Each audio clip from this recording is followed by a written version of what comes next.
आप लोगों को 2-3 बार वैसे पढ़ाया गया है। अब फाइनल आया आप लोगों का है, आज फाइनल एग्जाम इंग्लिश स्पोकन का। तो आप लोग रेडी हैं? Yes sir.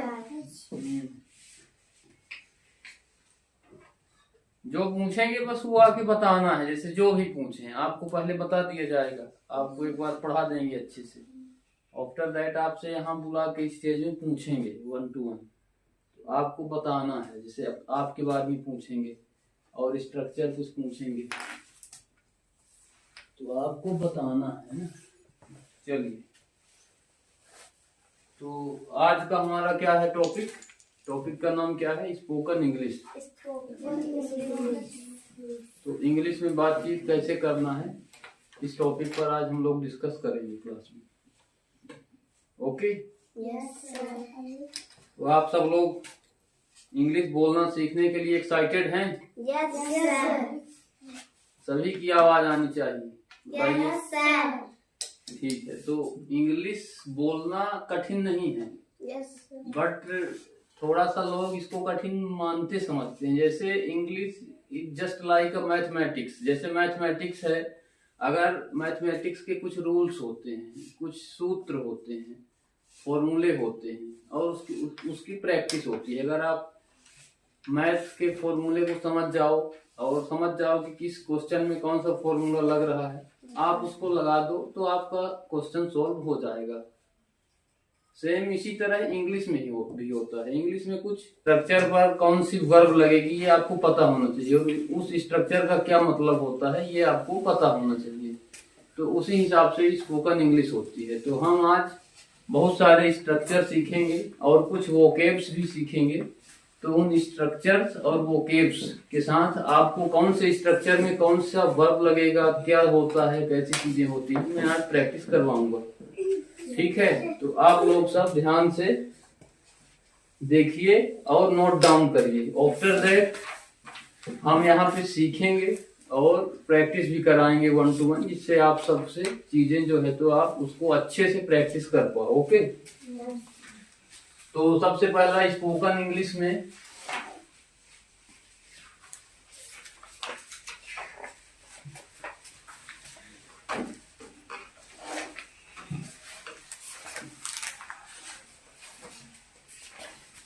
Structure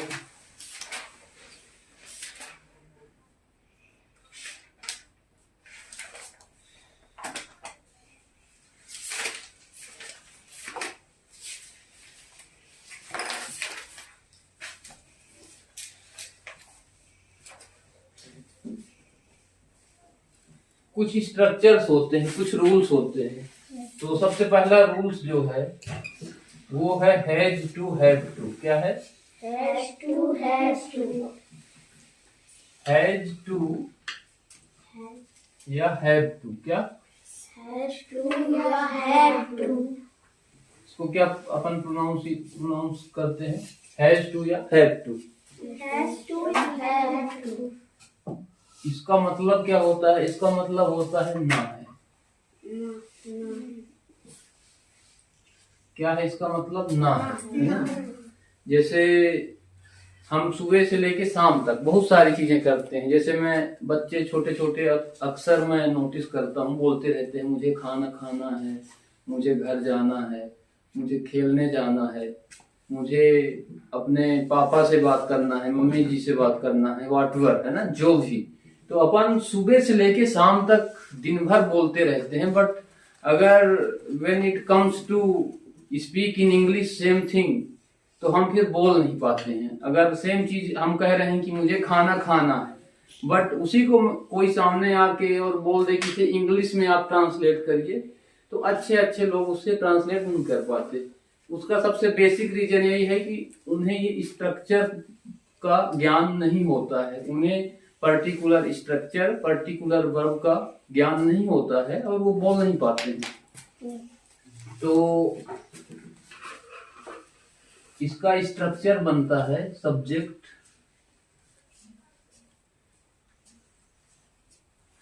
subject plus helping verb. Helping verb क्या है अपनी यहाँ पे? हेल्पिंग वर्ब क्या है आप लोग बोलिए? Has to, have to, has to oblique, has to, has to oblique have to plus verb की first form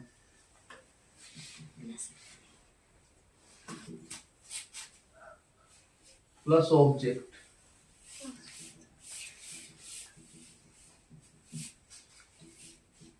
plus other word.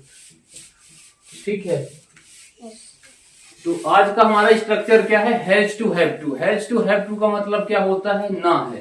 ना, जैसे हम सुबह से शाम तक बोलते रहते हैं, जैसे मुझे क्या क्या कल करना है, हम बोलते रहते हैं कि जैसे मेरे से कोई पूछा तो बोलते रहते हैं कल से सुबह जल्दी उठना है, उसके बाद गुनगुना पानी पीना है, उसके बाद ब्रश करना है, उसके बाद टेक बाथ नहाना है, आफ्टर दैट फिर भगवान की पूजा करना है, वर्शिप टू गॉड, उसके बाद कॉलेज या अपना पढ़ाई के लिए रेडी होना है, फिर वहां जाना है, फिर वहां जाने के बाद पढ़ाई करना है, पढ़ाई करने के बाद चाय पीना है, घर में बात करना है, फिर लंच करना है, आफ्टर दैट फिर अगेन पढ़ाई करना है। इस तरीके से हम ना है वर्ड का पूरे मतलब एक दिन में कम से कम नहीं तो 50 से 100 बार हम लोग ना है करते रहते हैं, बट उसे हम इंग्लिश में ट्रांसलेट नहीं कर पाते हैं।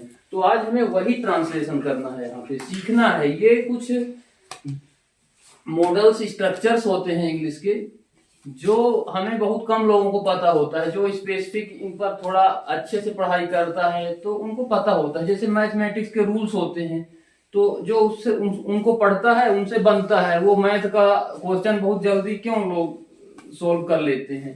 उसी तरीके से इंग्लिश का भी रूल है। अगर आपको इंग्लिश का स्ट्रक्चर याद है, वर्ब याद है, कौन सा फॉर्म किस स्ट्रक्चर में एप्लीकेबल होगा, then you will be able to speak in English, you will be able to write English, है ना।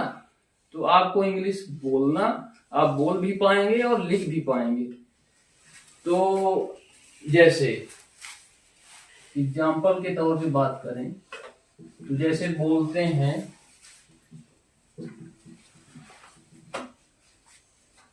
मुझे पढ़ाई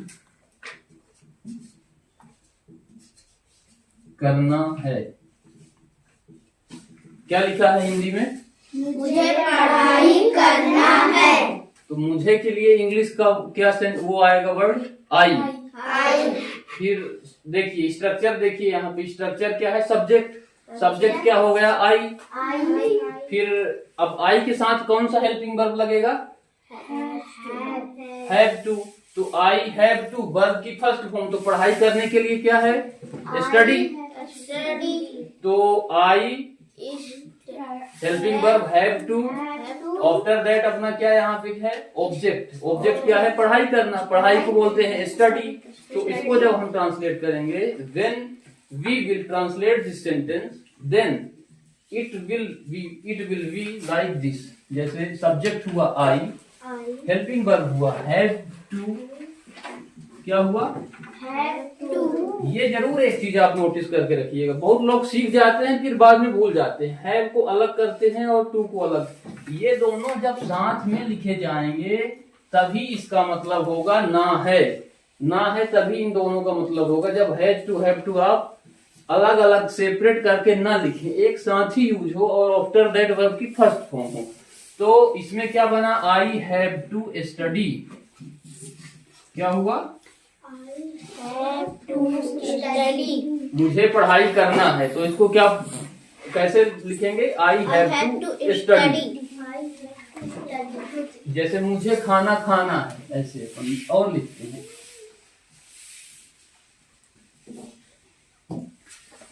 मुझे